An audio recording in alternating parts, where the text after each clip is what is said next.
అర్జెంటుగా వీళ్ళ ముగ్గురికి వేరే సంబంధాలు ఏమైనా ఉంటే చూడండి. అదేంటి ఈ ముగ్గురులో ఒక ఓకే చేసి పెళ్లి చేసుకుంటానన్నారుగా? చేసుకుందాం అనుకున్నాను, కానీ ఇప్పుడు కష్టం. ఎందుకని? నేను ఒక నిర్ణయానికి రాకముందే వాళ్ళు ఒక నిర్ణయానికి వచ్చారు. ఏమని? వాళ్ళ ముగ్గురు నన్ను ప్రేమిస్తున్నారని చెప్పారు. ముగ్గురునా? అవునండి. వాళ్ళ గురించి తెలుసుకోవడానికి వెంటపడి లేనిపోని ఆశలు కల్పించి తప్పు చేశాననిపిస్తోంది.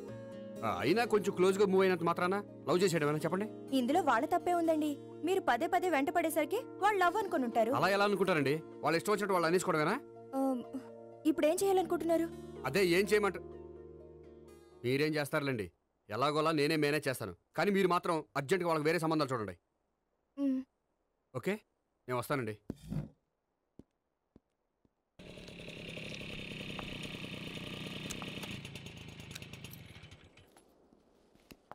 హాయ్ గోపి. హాయ్. ఎంతసేపు అయింది వచ్చి? జస్ట్ ఇప్పుడే. నీతో కొంచెం పనుండి. అవును, ఏంటి నువ్వు ఇంత లేటు?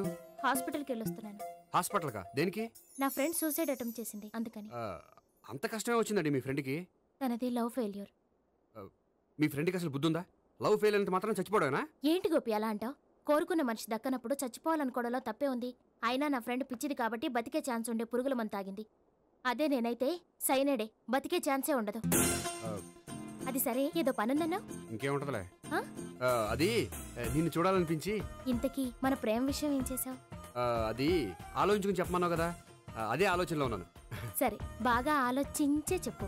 Okay, bye. బాయ్. ఇంకా చించేదేముంటది, సైనడ్ అన్నావుగా. చెప్తున్నాను కదా నాన్న, నాకు ఇష్టం లేదని. అబ్బాయి అమెరికాలో జాబ్ చేస్తున్నా సరే, అండమాన్లో జాబ్ చేస్తున్నా సరే, నేను ఆ సంబంధం చేసుకోను. నేనేం పెళ్లి చేసుకోనని చెప్పట్లేదు కదా. ఎవరిని చేసుకోవాలో నిర్ణయించుకోవాల్సింది నేను. నాకు కొంచెం టైం ఇవ్వండి నాన్న. నేను చెప్పే వరకు నాకే పెళ్లి సంబంధాలు చూడొద్దు, అంతే. ఓ హాయ్. హాయ్, మీరెప్పుడొచ్చారు? మీ నాన్నగారితో పెళ్లి సంబంధం గురించి మాట్లాడుతున్నప్పుడు. ఈ పెద్దవాళ్ళకి పిల్లలు ఇష్టాలతో సంబంధం లేదండి. వాళ్ళకి నచ్చితే చాలు, ఎలాగైనా మనల్ని ఒప్పించాలని చూస్తారు. అంత మంచి సంబంధం అయినప్పుడు చేసుకోవచ్చు కదండి. ఏంటి జోక్ చేస్తున్నారా? మీ కళ్ళకి నేను ఎలా కనపడుతున్నాను? ఒకళ్ళని ప్రేమించి ఇంకోళ్ళని పెళ్లి చేసుకునే క్యారెక్టర్ కాదు నాది.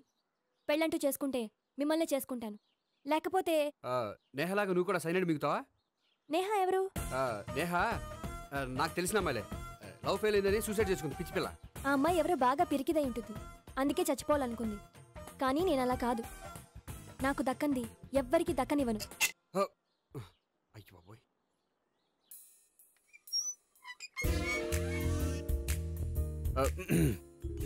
దేవుడా, వాళ్ళిద్దరి దగ్గర ఎటు వర్కౌట్ అవ్వలేదు. ఎక్కడన్నా వర్కౌట్ అయ్యేటట్టు చూడు.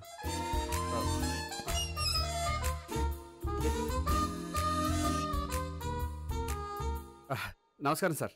రా అల్లుడు రా. నీ గురించే మాట్లాడుకుంటున్నావు. నిండు 100 ఏళ్ళు బ్రతుకుతావు అంటే హార్ట్ అటాక్ వచ్చినా హాస్పిటల్లో చూపించక్కర్లేదంటావు. బుద్ధి జ్ఞానం లేకుండా ఏంటో మాటలు. గోపి పరాంకుశం అని నా బావమరిది. అంకుశంలో రాజశేఖర్ అంత పవర్ఫుల్. ఈయన కళ్ళు తెరిచాడంటే ఎదురు కళ్ళు మూసుకోవాల్సిందే. కొంచెం మూసుకో. జూబ్లీహిల్స్ పోలీస్ స్టేషన్ లో సిఐగా పనిచేస్తున్నా. నమస్కారం అండి. నమస్తే నమస్తే. నీ గురించి అంతా మా బావ చెప్పాడయ్యా. చిన్నప్పటి నుంచి సావిత్రి అంటే నాకు చాలా ఇష్టం. సావిత్రే లైక్ చేసిందంటే నువ్వు పక్క జెంట్లమెన్ అయి ఉంటావు. భారతీయుడేం కాదా? చూడు గోపి, ప్రేమించుకోవడం తప్పు కాదు. ఆ ప్రేమ నిజమైందే అయితే పెద్దలుగా మేము ఆశీర్వదిస్తాం.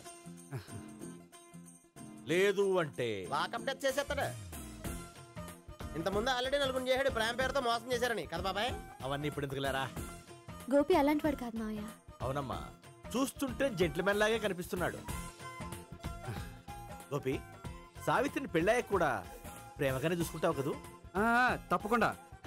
సావిత్రే నా ఆశ, శ్వాస, ధ్యాస. దోషం కదా, ప్రాస కొంచెం ఎక్కువైంది. ప్రేమించిన అమ్మాయి కోసం ఎంత ఎక్కువ చెప్పినా అది చాలా తక్కువ అవుతుంది పండు.